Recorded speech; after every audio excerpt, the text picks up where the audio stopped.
Assalamualaikum warahmatullahi wabarakatuh. Waalaikumsalam Sungguh warahmatullahi sangat wabarakatuh. berbahagia hari ini kita kedatangan tamu yang very important person, khususnya untuk bagaimana mengelola pemerintah daerah. Bapak Dr. Yus Harto Yono. Ya. Kita Bapak ini sekarang sebagai kepala badan Ya, strategi pemerintah dalam negeri.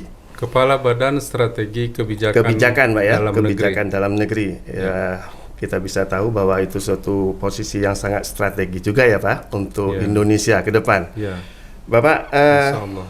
dapat Bapak beri penjelasan seputar BSKDN ini kepada Rakan Pembangunan Aceh, Pak. Ini kita pakai istilah Rakan Pembangunan Aceh untuk para teman-teman yang ingin mengetahui lebih jauh apa fungsi dan kebijakan-kebijakan yang ada di BSKDN.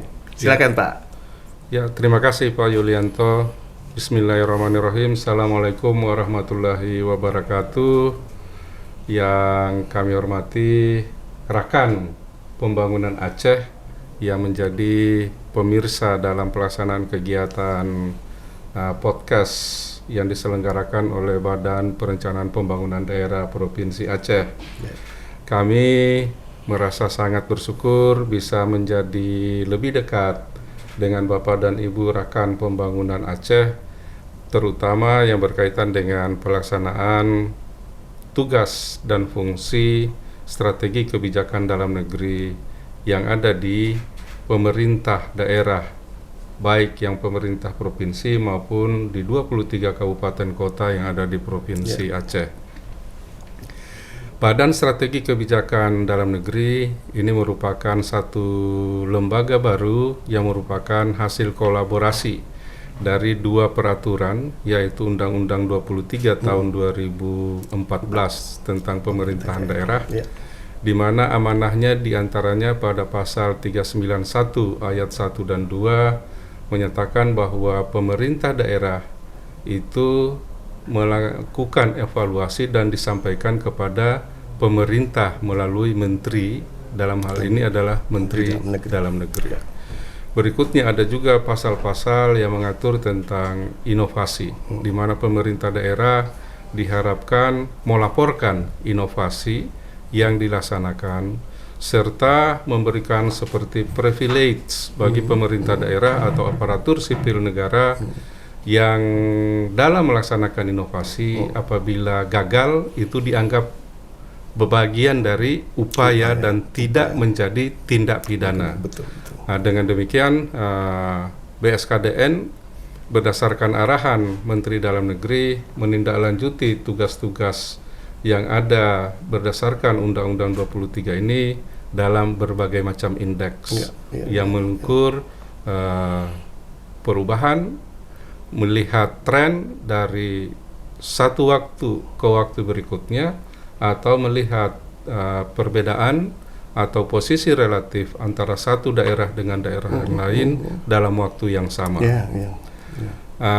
Ketentuan yang lain yaitu Undang-Undang Nomor 11 Tahun 2019 tentang Sistem Nasional Ilmu Pengetahuan dan Teknologi, di mana diamanatkan bahwa setiap kebijakan yang dilahirkan oleh pemerintah pusat maupun pemerintahan daerah itu harus evidence-based policy.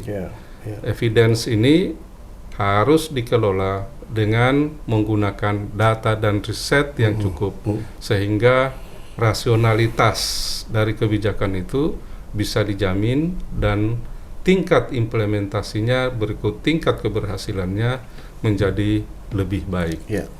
Nah, BSKDN hadir dari kombinasi dua ketentuan ini, dan berdasarkan ketentuan yang ada, tadinya Badan Penelitian dan Pengembangan bukannya direduksi, tetapi tugas-tugas sebagian dari peneliti berikut perangkat peneliti yang ada dengan Badan Penelitian dan Pengembangan Kemendagri itu dialihkan atau ditransformasikan menjadi perangkat Badan Riset dan Inovasi Nasional. Tugas kami lebih pada menghilirisasi berbagai macam produk hasil penelitian maupun data untuk ditransformasikan menjadi kebijakan melalui pemberian kajian ataupun brief policy kepada Menteri Dalam Negeri atau pejabat setingkat eselon 1 maupun secara spesifik untuk daerah-daerah tertentu atau secara nasional. Betul. Kurang lebih seperti itu Pak Yulianto. Ya, Pak Kaban, saya jadi banyak mengetahui apa fungsi dari BKSDN sekarang. Cuman saya juga jadi bertanya ini Pak. Saya rasa ini juga mewakili Rakan Pembangunan Aceh ya Pak ya. Kita tahu Indonesia ini kan sangat luas. Ya Pak ya, kabupaten provinsinya sekarang sudah 38 ya Pak ya. Nah tentu tingkat dari rata-rata istilahnya tingkat pembangunannya juga tidak sama ya Pak ya. Bapak di BKSDN itu kan ada mengelola hampir 5 indeks ya Pak ya, 4 indeks itu. Nah saya mewakili teman-teman di daerah, apakah BKSDN sudah memperkirakan bahwa antar daerah itu tentu tidak sama ya Pak ya. Betul. Baik itu kemampuan menginput data, baik itu bagaimana berinovasi, itu satu kabupaten dengan kabupaten lain itu di Aceh aja itu masih tidak sama Pak Betul. Kaban. Nah kira-kira apa yang menjadi langkah-langkah yang akan dilakukan oleh BSKDN untuk mengantisipasi itu sehingga tidak hanya daerah-daerah yang tertentu saja yang juara kemudian yang ini ada tertinggal terus, begitu Pak? Ya, terima kasih Pak Yulianto. Ini menjadi permasalahan kita dan benar yang Bapak sampaikan tadi, sinyalemen bahwa setiap daerah itu dalam satu provinsi pun kondisinya berbeda-beda. Dan ini akan berpengaruh terhadap kapasitas untuk bisa melakukan evaluasi mandiri ataupun evaluasi-evaluasi yang lain yang nanti akan dikonsolidasi menjadi data yang lebih besar di tingkat provinsi ataupun di tingkat nasional. Kami percaya pada adagium bahwa uniformitas itu bertentangan dengan kodrat alam. Alam menjadikan kita berbeda, dan karena perbedaan itulah kita harus melakukan intervensi maupun perlakuan yang berbeda antara satu daerah dengan daerah yang lain. Demikian juga dalam pengukuran-pengukuran Bapak. Contohnya untuk indeks inovasi daerah. Kita mempertemukan daerah itu apple to apple. Dia tidak melihat dia sebagai daerah lalu diambil secara keseluruhan. Setidak-tidaknya leveling dalam penilaian itu adalah provinsi dengan provinsi. Walaupun kita akui provinsi yang satu dengan lain yang ada 38 provinsi yang ada di Indonesia itu ya perbedaannya juga cukup jauh rentang antara yang satu dengan yang lain. Yang berikutnya antara kabupaten. Kita melihat bahwa kapasitas di kabupaten tentu berbeda dengan kapasitas yang ada di kota, sehingga mereka juga ada dalam satu kelompok tersendiri. Hal yang lain yang terus kita dorong dengan inovasi yaitu daerah-daerah yang berspesifik, mempunyai karakteristik spesifik. Di antaranya adalah daerah wilayah perbatasan. Ada sekitar 52 daerah. Mereka satu kelompok itu tidak ditandingkan dengan yang lain gitu Bapak. Demikian juga dengan daerah yang berkategori tertinggal. Yang berdasarkan Perpres itu jumlahnya sekarang ini sekitar 62 daerah. Nah, mereka akan disisihkan dan dikelompokkan untuk melihat seperti apa kematangan ekosistem inovasi di lingkungan mereka. Ini menjadi salah satu cara kita untuk melihat bahwa satu daerah itu mungkin berbeda dengan daerah yang lain. Bentuk yang lain secara metodologis juga kita menggunakan prinsip insentif dan disinsentif. Untuk daerah-daerah yang mungkin saja masih mengalami keterbatasan, ya kita beri insentif. Dia tidak bisa angkanya masih umpama muncul 3 yang seharusnya itu 4 atau 5 gitu. Kita beri insentif. Demikian juga dengan daerah-daerah yang lain yang sudah sangat maju. Ya. Orang lain mungkin masih butuh berjam-jam, dia cukup dengan hitungan menit bisa menyelesaikan permasalahan karena dukungan kemajuan infrastruktur dan lain-lain. Nah, ini kita berikan dia dalam rentang yang menjadi lebih sempit dengan mekanisme insentif disinsentif. Setuju, Pak. Ya. Di Aceh sendiri ada satu kabupaten yang sebenarnya bisa kita kategorikan sebagai kabupaten kepulauan ya, Pak ya.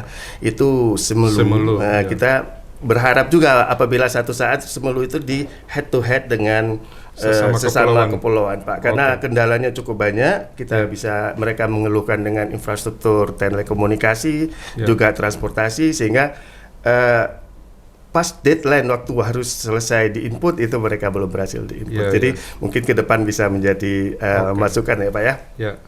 Kemudian juga ada indeks pengelolaan keuangan daerah. Itu juga terkendala oleh seringnya input data yang susah itu, Pak ya. Jadi ini kemarin waktu acara Zoom saya kebetulan ikut, Pak. Bapak mengatakan bahwa inovasi kali ini akan mulai diinput sekitar bulan akhir Maret dan awal April ya, Pak ya. Itu kan berarti suatu pergeseran yang lumayan cepat dibandingkan tahun lalu, Pak. Saya ingat itu waktu itu September, Pak. Nah, kira-kira apa yang harus Bapak lakukan atau Bapak sampaikan kepada teman-teman di kabupaten kota, khususnya untuk di Aceh ini, Pak, agar dapat mengantisipasi ini betul-betul sebuah loncatan waktu yang terlalu cepat, gitu bagaimana, Pak? Pertimbangannya lebih pada waktu yang akan lebih banyak diwarnai dengan agenda-agenda politik di tahun 2023. Sekitar bulan Oktober sampai November itu sudah masa kampanye. Dan kalau kita melakukan kegiatan-kegiatan yang mengumpulkan banyak orang dan sebagainya, kemungkinan itu ya quote unquote ini akan menjadi tanda tanya dari para pihak, dan ini yang kita coba hindari, dan kita berupaya untuk memperbaiki berbagai macam kendala selama ini, diantaranya tentang storage untuk sistem informasi, memperlebar bandwidth untuk bisa lebih cepat kanal data yang masuk ini mungkin saja bisa berlipat-lipat, bisa masuk dalam waktu yang bersamaan. Upaya kesana yang sudah kita lakukan, Bapak, dan mudah-mudahan dukungan dari para pihak. Kami juga tidak bekerja sendiri.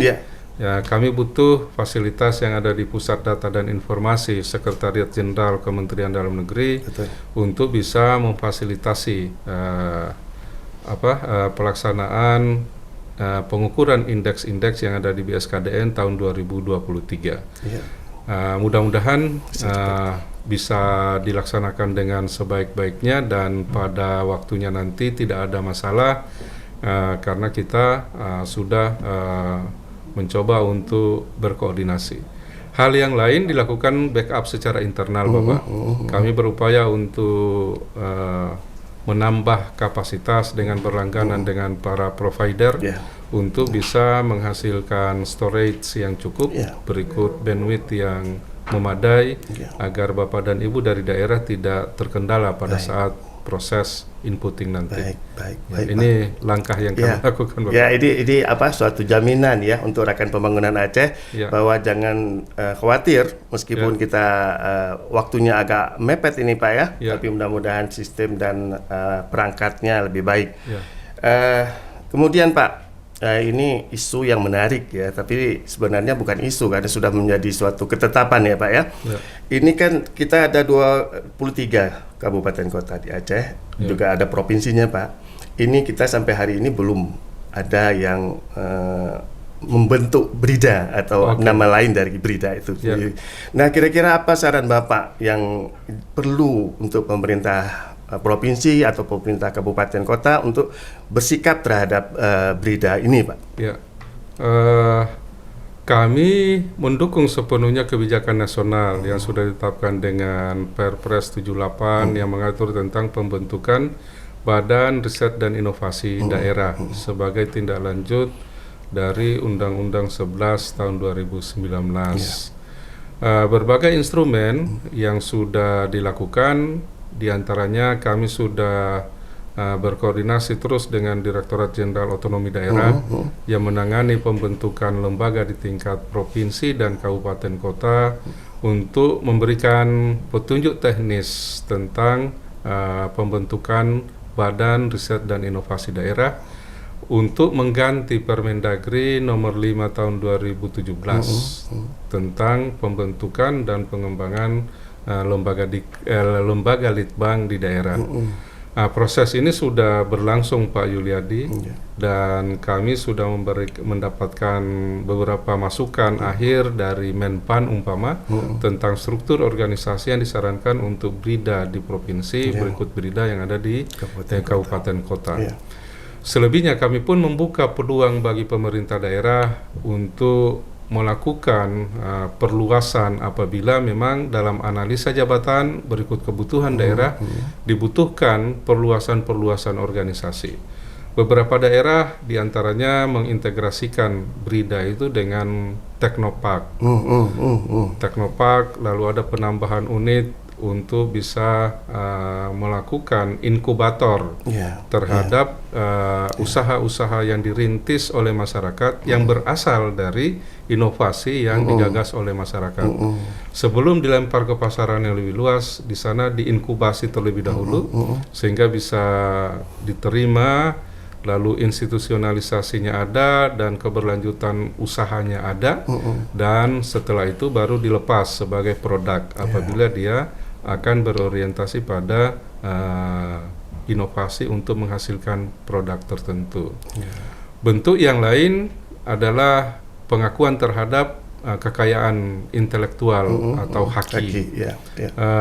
Beberapa BRIDA atau litbang yang ada saat ini juga mencoba melindungi dan memberikan fasilitasi kepada masyarakat atau OPD untuk mendaftarkannya sebagai paten melalui Kementerian Hukum dan HAM atau instansi vertikal dari Kementerian Hukum dan HAM yang ada di tingkat kabupaten kota maupun provinsi.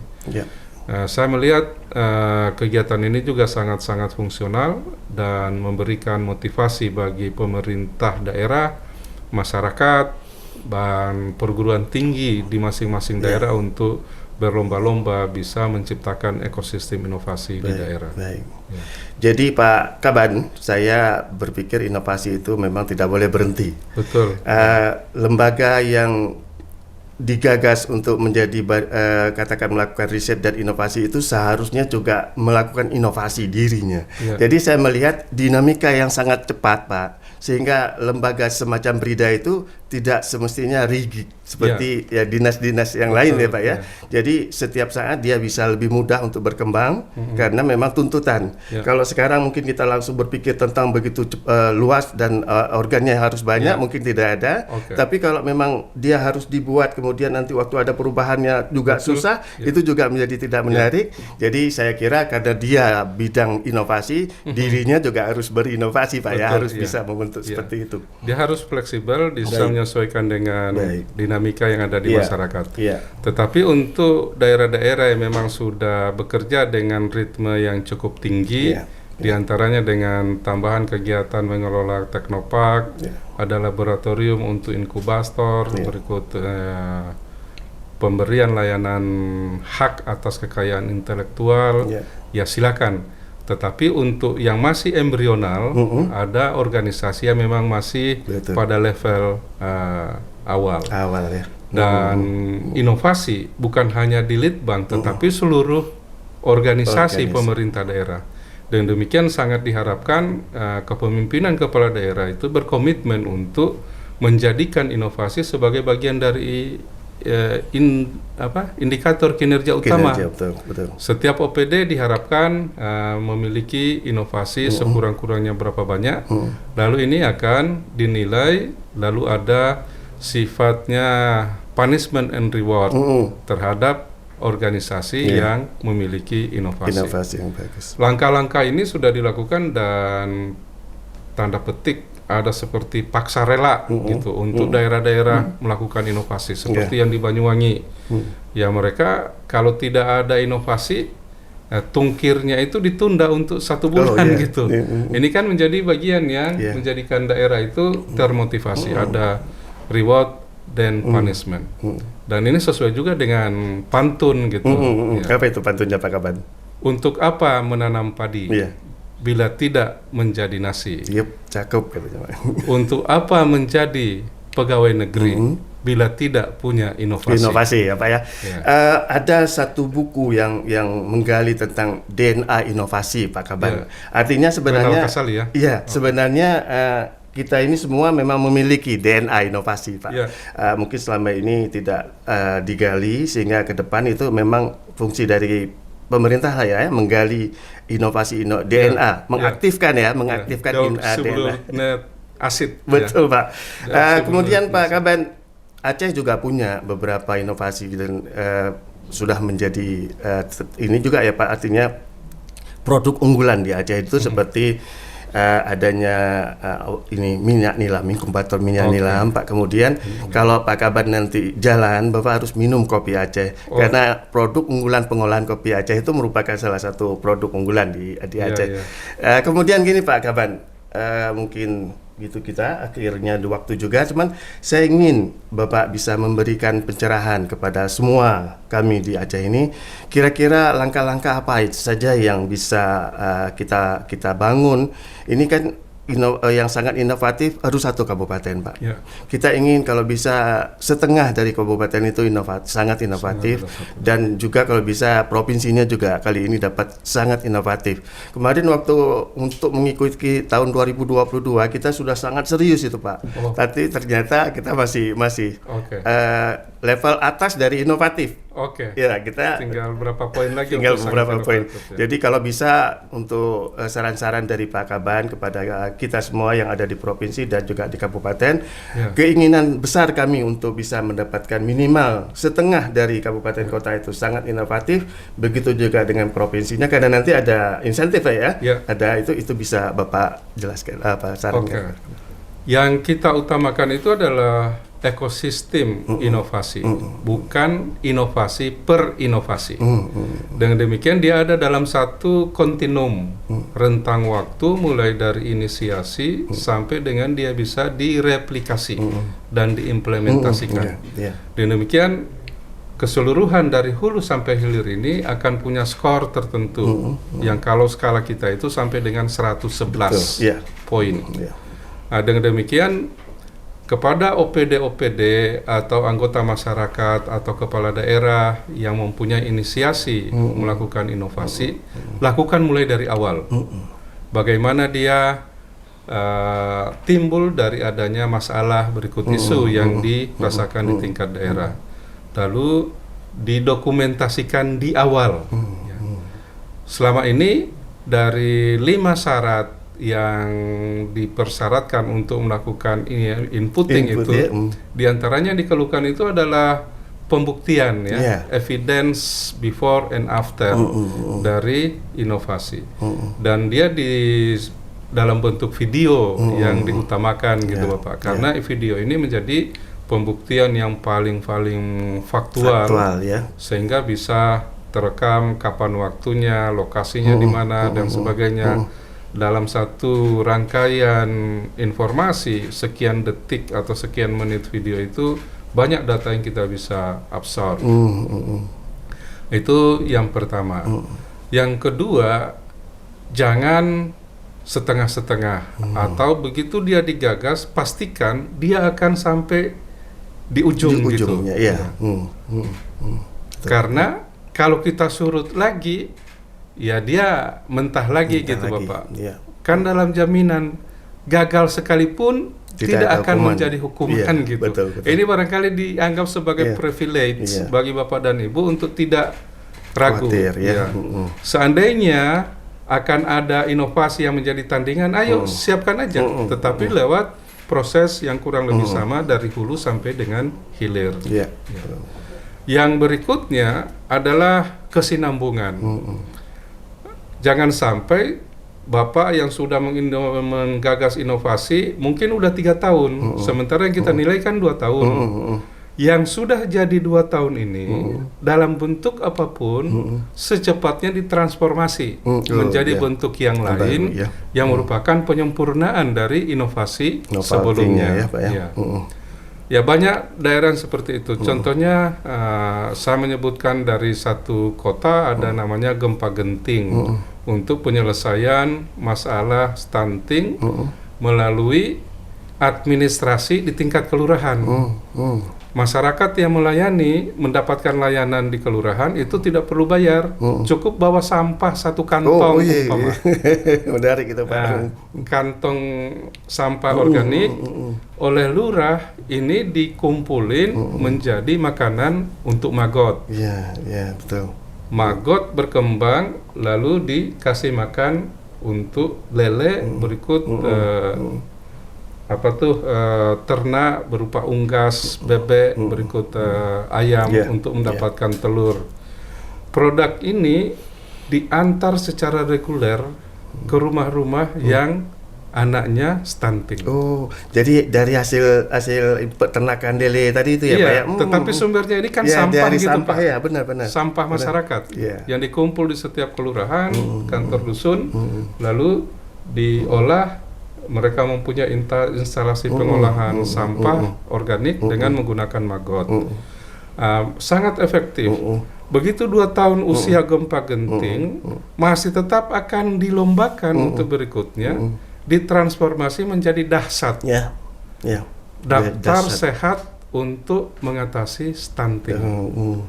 Jadi bukan lagi menghasilkan produk lele yang disampaikan dalam bentuk mentah kepada warga yang stunting, tetapi UMKM atau kelompok kerja bersama di desa atau kelurahan dibentuk, lalu mereka didaftarkan sebagai UMK, mendapatkan IM nomor induk berusaha, sebagai bagian dari upaya untuk menghidupkan perekonomian masyarakat.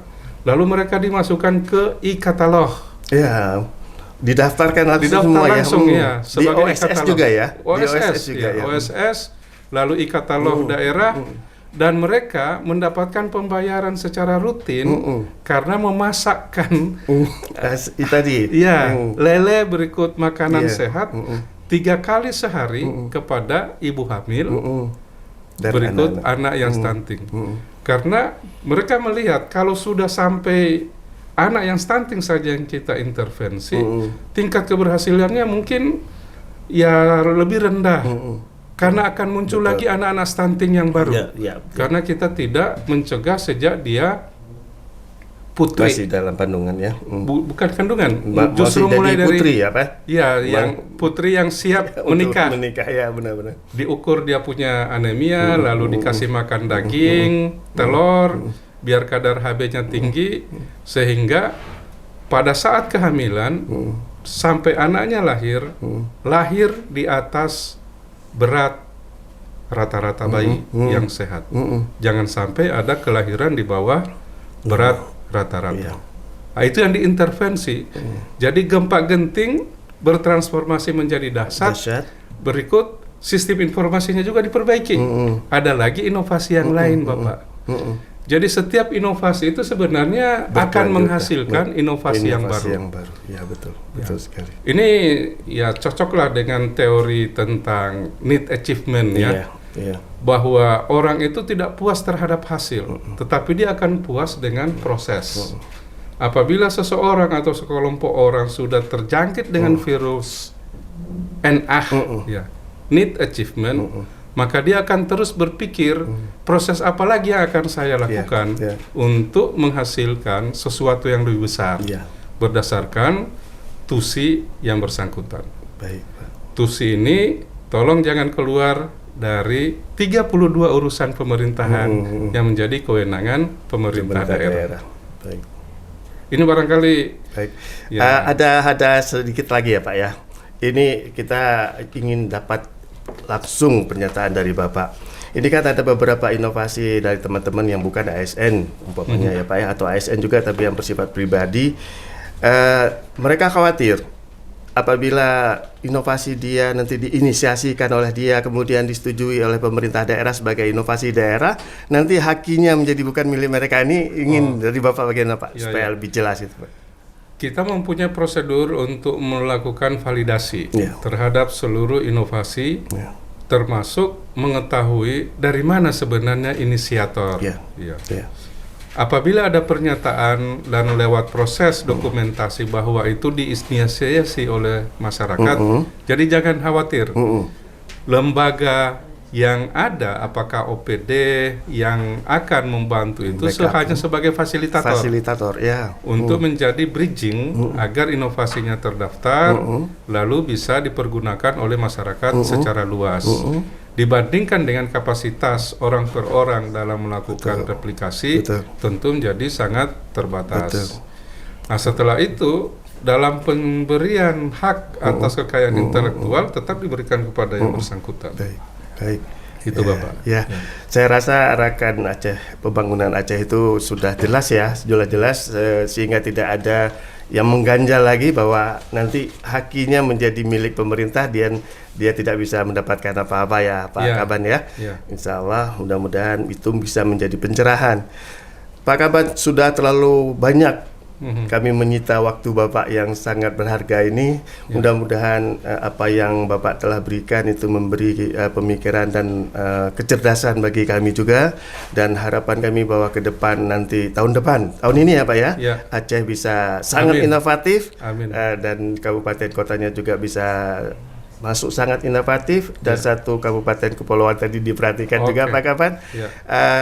Lebih dan kurang dari apa yang sudah saya wawancara dengan Bapak ini, mohon dimaafkan Pak Kaban.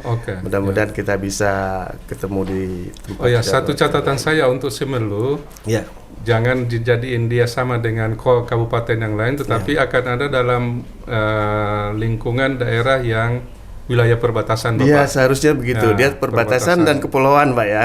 Iya, betul. Itu bakal jadi catatan kami. Dan mudah-mudahan lewat komitmen yang sangat kuat, kemungkinan kami juga akan mencoba melakukan pendampingan atau bentuk-bentuk yang lain agar Simelu ini bisa beranjak dari posisi yang ada saat ini menjadi lebih baik.